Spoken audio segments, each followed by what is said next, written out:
이 스가랴는 신약의 서신서들과 또 신약의 저자들이 참 많이 인용하는 구약의 예언서입니다. 왜냐하면 이 예언서 안에는 예수 그리스도와 관련된 예언들이 이사야 다음으로 많아요.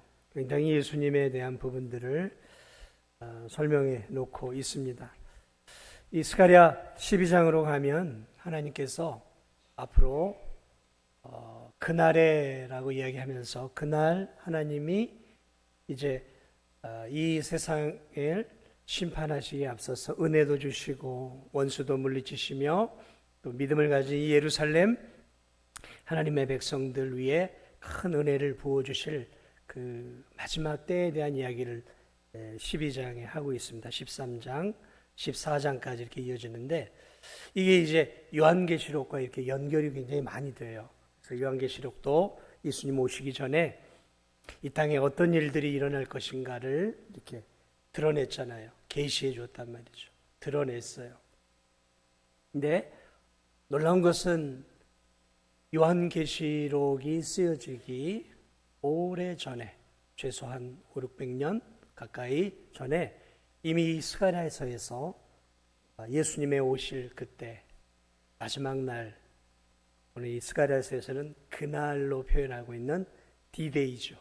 디데이. 그날이 올 때 어떤 일들이 일어날 것인가. 그래서 오늘 우리가 읽은 이 본문이 굉장히 중요한 말씀이, 참 복음 중에 복음이 이 구약의 스가랴 12장에서 13장에 이렇게 들어가 있어요. 오늘 이 10절 말씀을 한번 보면 그날이 오면 어떤 일들이 일어날 것인가.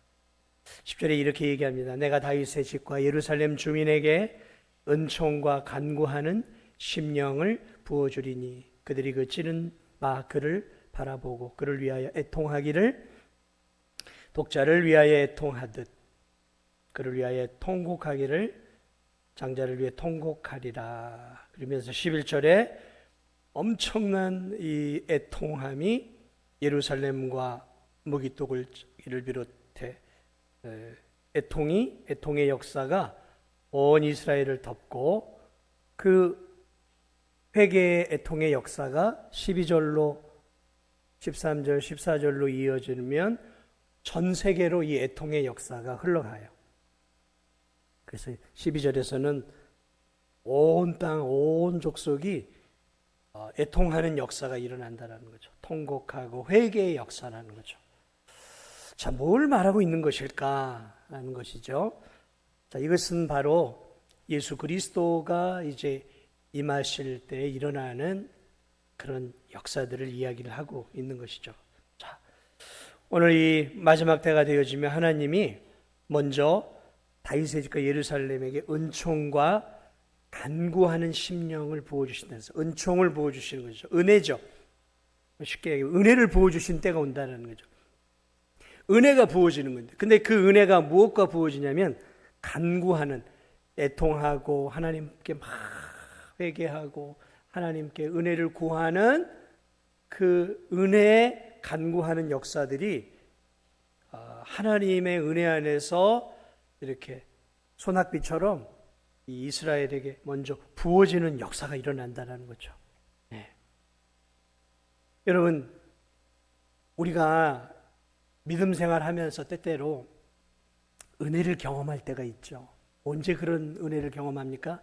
아마 어떤 성도들은 기도하는 가운데 성령이 이렇게 임하는 역사를 통해서 가슴이 뜨거워지고 눈물이 흐르고 하나님께 회개하고 그런 은혜를 하나님의 임재와 하나님의 그 만져주심의 은혜를 느낄 때가 있어요. 어떤 분들은 말씀을 읽다가 그 말씀이 너무 가슴 깊이 이렇게 자신의 죄악된 삶을 찌를 때도 있고, 또 어떤 성도들은 예배 가운데 이렇게 말씀을 들으면서 회개의 영이 임하기도 하고, 뭐 이렇게 다양한 하나님의 우리에게 주시는 은혜의 방편들을 통해서 우리가 하나님의 은혜를 이렇게 경험하게 되죠. 근데 그런 경험은 개개인이 하는 경험이란 말이죠. 이렇게 뭐 제가 능력의 설교를 했다고 해서 여기 계신 분들이 다 한꺼번에 막 은혜 받고 할렐루야 막 눈물 흘리고 그러지는 않단 말이에요. 그런데 그 날이 오면 집단적인 은혜의 역사가 일어난다는 거예요. 그런데 이 은혜가 임하면, 하나님의 이 은혜가 임하면 마음속에 간구하는 간절한 그 열망이 일어나고 하나님 앞에 이제 나아오게 되면서 뭘 깨닫게 되냐면 자신의 죄인됨을 깨닫게 되는 거예요. 오늘 이 본문이 그 얘기를 하고 있는 거예요. 하나님의 은혜가 임하면 그 은혜가 임하는 성도들의 삶의 특징인데 그것이 뭐냐면 자신의 죄인됨을 깨닫는 거예요. 여러분, 우리가 언제 예수님을 믿었습니까? 정말 예수님을 만날 때 우리가 뭘 깨닫게 됐죠? 우리의 죄인됨을 깨닫는 거예요. 구원의 시작은 하나님의 은혜가 임하고 성령이 나를 만지시면서 나의 죄인됨을 깨닫는 거예요. 그게 은혜가 임한 거예요.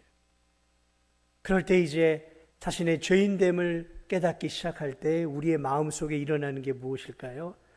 내 죄인됨을 깨닫고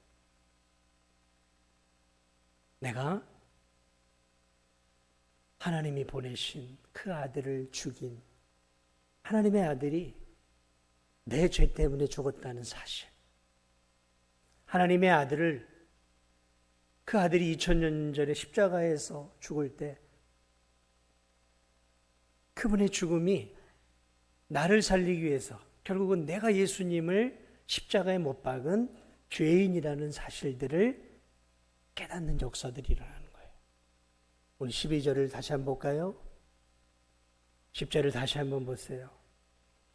10절을 보면 그 은혜가 임할 때 어떤 역사가 일어나냐면 부어주리니 그들이 그 찌른 바 그를 바라보고, 그들이 그 찌른 바, 자기들이 누군가를 찔러 죽였어요. 그런데 그 찔러 죽인 그 남자를 바라봐요. 그 남자를 바라보고 그를 위하여 이제 애통하며 울기 시작해요. 이들이 누구를 찔러 죽였을까요? 누구를 찔러 죽였을까요? 네, 이들은 실제적으로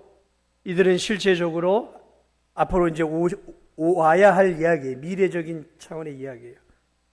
근데 이들이 직접 찔러 죽이지는 않았어요. 왜냐하면 예수님은 로마 군병이 찔러 죽인 것이죠.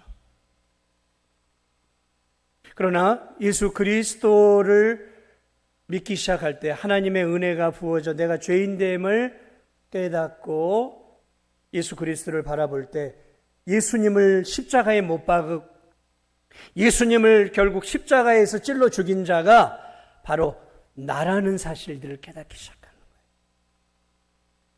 내가 예수 그리스도를 십자가에 못 박은 자라는 내 죄 때문에 결국 내가 예수 그리스도를 십자가에 못 박은 죄인이라는 사실, 예수님이 나의 죄 때문에 내가 결국 예수님을 죽였다라는 그런 강한 하나님의 은혜가 임할 때 강한 회개의 역사가 우리 안에서 일어나기 시작하는 거예요. 참된 성도들 안에서.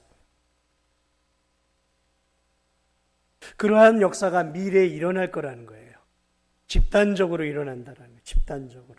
그리고 마지막 때가 되면 그런 놀라운 회개의 역사가 일어나는 거예요. 그래서 그 예수 그리스도, 자신 때문에 죽은, 자신이 죽인 그 예수 그리스도를 바라보며 수많은 사람들이 마치 자식을 잃은 것처럼, 가족을 잃은 것처럼 통의 자복의 역사들이, 통곡의 역사들이, 큰 애통의 역사가 집단적으로 일어날 것이다. 그 이야기를 하고 있어요.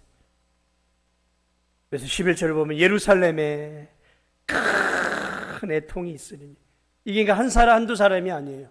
수많은 사람들이 예수 그리스도 때문에 통회하고 자복하고 주님이 나 때문에 돌아가셨음을 알고 가슴을 찢고 우는 역사들이 일어나는 거예요. 장자를 위하여 통곡하듯 가족을 위하여 자신의 독자를 잃은 것처럼 그 예수 그리스도의 십자가의 죽음이 나의 죄 때문임을 알고 통회자복의 역사들이 일어나는, 그래서 무기토 골짜기 하드림몬에 있던 애통과 같을 것이요, 이 무기토 골짜기에서 과거에 이스라엘의 선왕이었던 요시야 왕이 애굽의 바로 느고에 의해서 이렇게 이집트가 이렇게 올라오면서 저 바벨론과 싸우러 올라가다가 이 무기토 골짜기에서 이 선한 요시야 왕이 막아요. 그러다가 거기서 이제 죽게 되죠. 무기토 골짜기. 그럴 때 이 좋은 왕, 신실한 왕, 선한 왕을 잃은 이스라엘 백성들이 통곡하며 울었단 말이죠. 너무 좋은 왕을 잃어버렸거든요. 하나님을 경외하는 진짜 좋은 왕을 잃어버려 믿음의 이스라엘 백성들이 애통했던 그런 집단적인 은혜로운 눈물의 역사가 일어난다라는 거죠. 언제요? 마지막 때. 그런데 그런 역사가 하나님의 은총과 성령이 부어질 때 지금으로부터 2000년 전에 한번 일어났어요. 오순절 성령의 다락방 가운데 하나님의 성령이 부어지고 성령 충만한 베드로가 한 번 설교에 3,000명, 5,000명의 역사들이, 수많은 군중들이 그 복음을 통해 예수 그리스도를 믿을 때 여러분 그냥 그들이 밋밋하게 아멘, 우리가 예수님 믿습니다 이렇게 믿었을까요? 성령이 부어지는데 어떻게 믿었을까요? 성령이 강력하게 역사. 여러분 이 우리나라에 1905년인가요? 평양 대부흥이 일어났었죠. 동방의 예루살렘이라고 하는 저 평양. 그곳에 부흥의 역사가 일어났어요. 그때 여러분 그 평양의 대부흥이 일어날 때 어떤 역사가 일어난 줄 아십니까? 사람들마다 가슴을 찢는 통회의 역사가 일어났어요.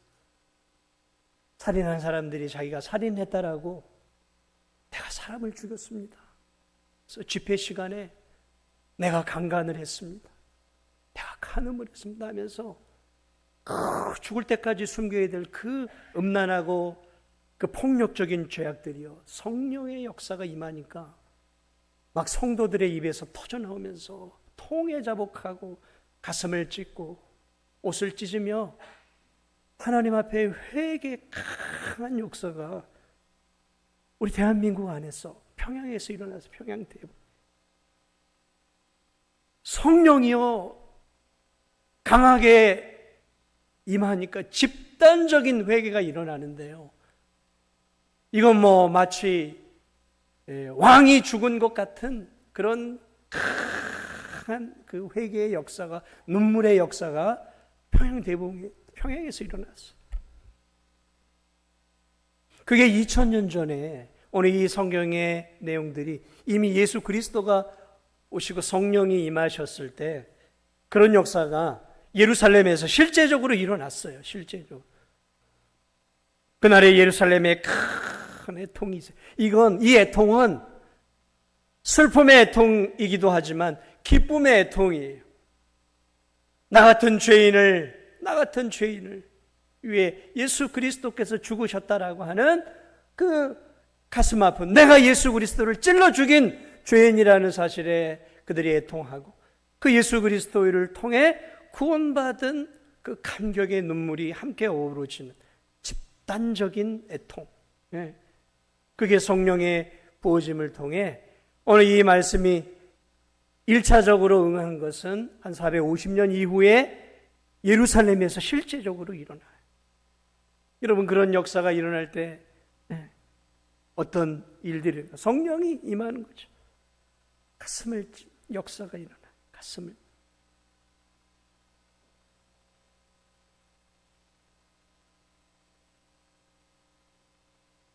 그러한 역사가 예루살렘에만 일어나는 것이 아니라 12절부터는 이제 온 세상 속에서 일어날 것이다. 온 땅, 각 족속과 이런 것들이 일어나요. 그래서 부흥의 역사들이 2000년 역사 동안 있었는데 그 한 곳이 어디냐면 우리 대한민국 평양에서 일어났어요. 저 원산이라고 하는 거기서 먼저 일어났어요. 그리고 이제 평양에서 강력한 그런 세계사에 주목할 만한 부흥의 역사, 오늘 이 스가랴서에 나오는 이런 애통의 역사가 저 평양에 일어난 거죠.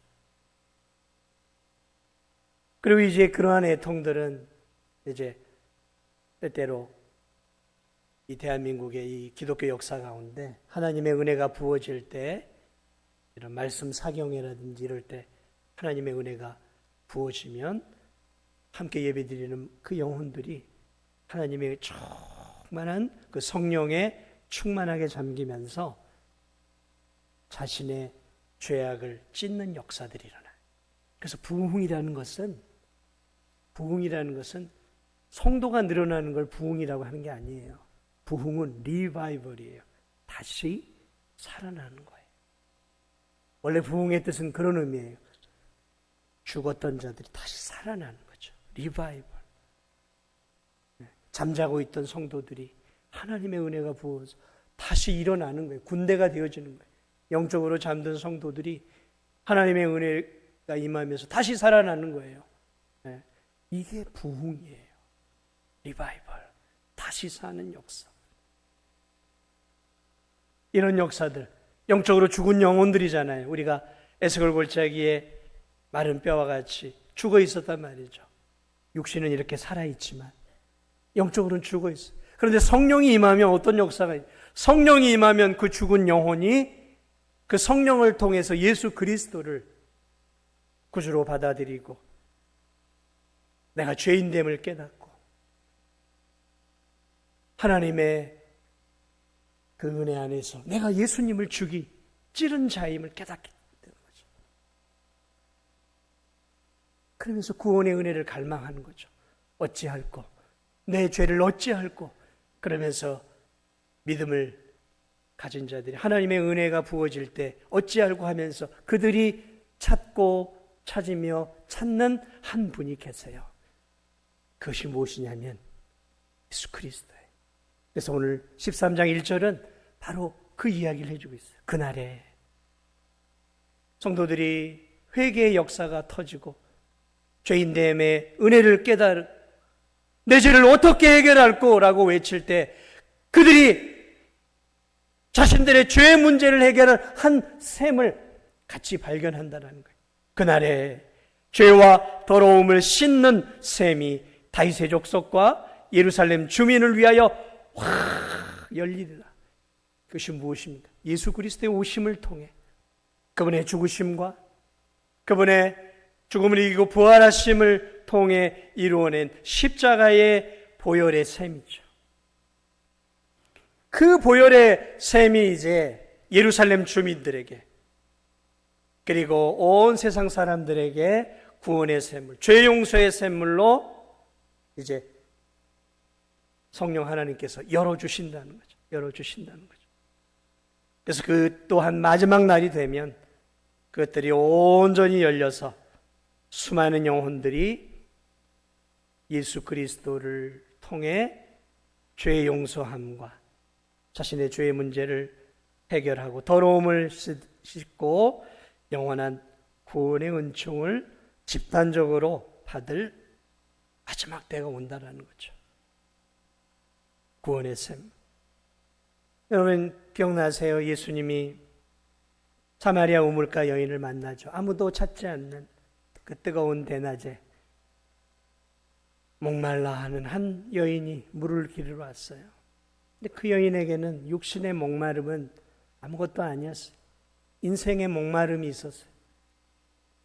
계속해서 남자를 사귀고 결혼을 하고 이혼을 반복하는 그러한 삶을 통해서 남자를 통해 인생의 갈급함을 채우려고 했지만 도무지 인생의 갈급함이 채워지지 않는 이 여인.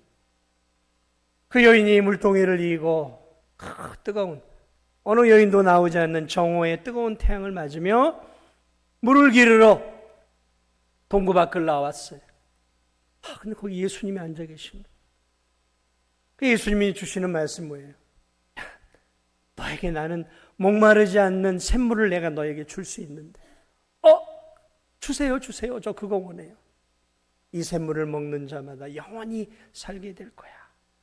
내가 주는 물을 마시는 자는 영원히 목마르지 아니할 거야. 처음에 이 여인은 이 물이 무슨 물인지를 몰랐어요. 그런데 나중에 이 여인이 예수님과 대화를 하는 가운데 이 물이 바로 메시아가 되신 예수 그리스도가 바로 자신의 영원한 목마름을 해결해 줄 수 있는 샘물이라는 사실들을 알게 되고, 예수 그리스도를 샘물로, 구원의 샘물로 먹고 마시고 구원을 얻어 이 여인이 물동이를 던져두고 마을로 뛰어나가서 자신을 무시하고 자신을 하찮게 여기는 동네 이웃들과 아줌마들에게, 봐라, 내가 메시아를 만났다.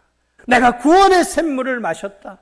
너희들도 와서 인생의 구원의 샘물을 마시라고 전도하는 내용이 나와요. 내가 주는 물을 마시는 자는, 예수님 말씀하고 있어요. 내가 구원의 샘물이라는 거예요. 요한복음 7장 37절에도 예수님이 이렇게 얘기하고 있어요. 누구든지 목마르거든 내게로 와서 마시라. 내게로 와서 마시라. 여러분, 예수님의 말씀은요, 다 구약과 연결이 되어 있는 거예요. 예수님이 사용하시는 성경 구절이나 예수님이 사용하는 모든 예화는 이미 구약 안에서 이스라엘 백성들에게 익숙한 것들이에요. 누구든지 목마르거든 내게로 와서 마시라. 주님은 이 말씀을 하며 스가랴 13장의 말씀을 기억하며 하셨을 거예요. 그날의 죄와 더러움을 씻는 샘이 다윗의 족속과 예루살렘 주민을 위하여 열리리라. 예수님에 대한 이야기거든요. 예수님의 구원의 샘물이 예수님이 될 거라는 거죠.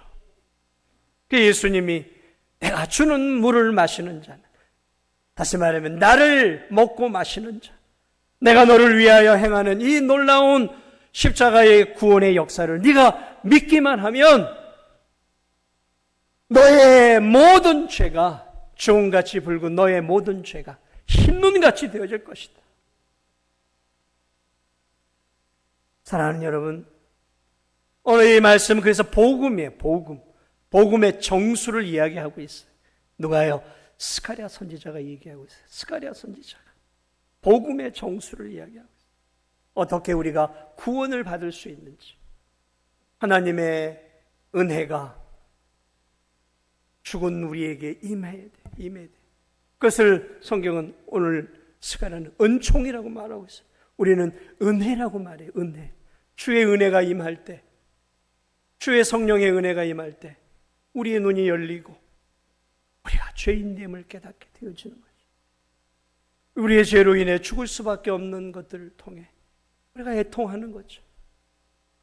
그리고 우리가 예수 그리스도를 찔러 죽인 자임을 알게 되고, 바로 그 예수 그리스도가 우리의 죄를 용서해 주시기 오신 하나님이 보내신 구원의 샘물이라는 사실들을 알게 되고, 그리고 그 샘물에 다가와 그 샘물을 마시는 자는 영원히 목마르지 않는 영생을 누리게 된다라고 오늘 이 스가랴 선지자는 우리에게 복음을 가르쳐 전해주고 있습니다. 여러분, 예전에 한번 강원도 오색약숙터를 한번 갔어요. 그쪽에 오색교회라고 있어요.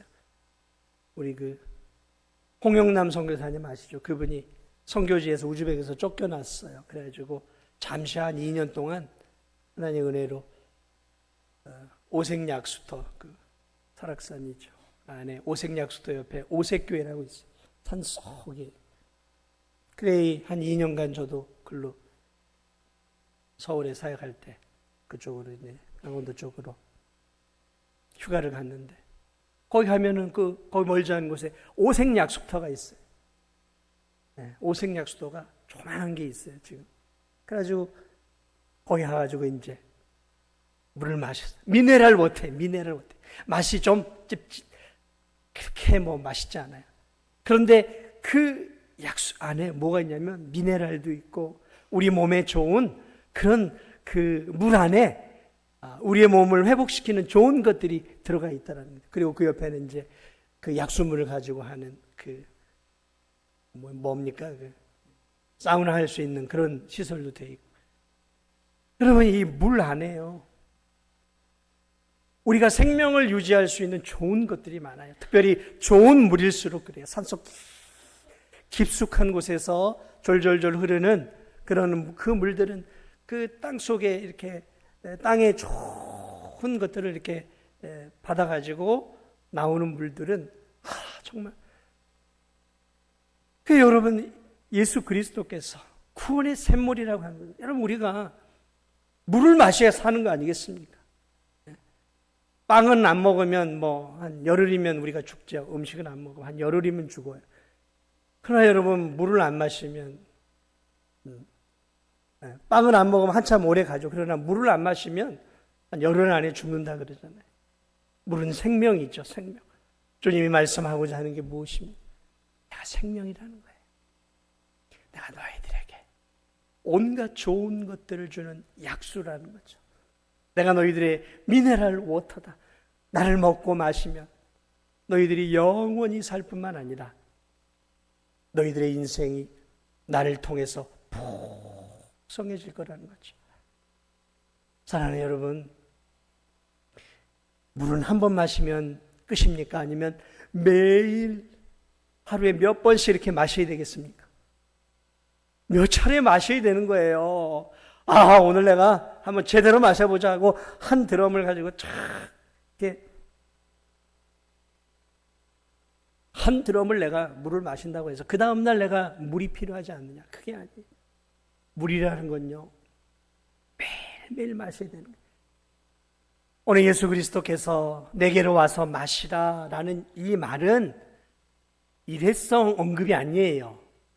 이게 계속해서 마시라는 의미예요. 계속해서. 그러니까 아직 예수 그리스도를 통해 구원을 받지 못한 성도들은 예수 그리스도를 믿음으로 먹고 마심으로 구원을 얻을 뿐만 아니라 이제 예수 그리스도를 믿고 살아가는 저와 여러분들은 매일매일 이 샘에 와야 되는 거예요. 어떤 샘이요? 예수 그리스도의, 그분이 이루신 구원의 샘, 그분이 나를 통해 이루어내신 놀라운 은혜와 복이 있는 말씀의 샘으로, 말씀의 샘으로, 예수 그리스도 이루신 복음의 샘으로, 예수 그리스도께서 나를 통해 구원을 주셨기에 그 예수 그리스도께로 날마다 가까이 가야 돼요. 다른 데 가까이 가면 안 돼요. 주님께로 가까이 가는 거예요. 여러분의 인생이 목마르십니까? 육신의 질병으로 목말라 있습니까? 은혜가 갈급하십니까?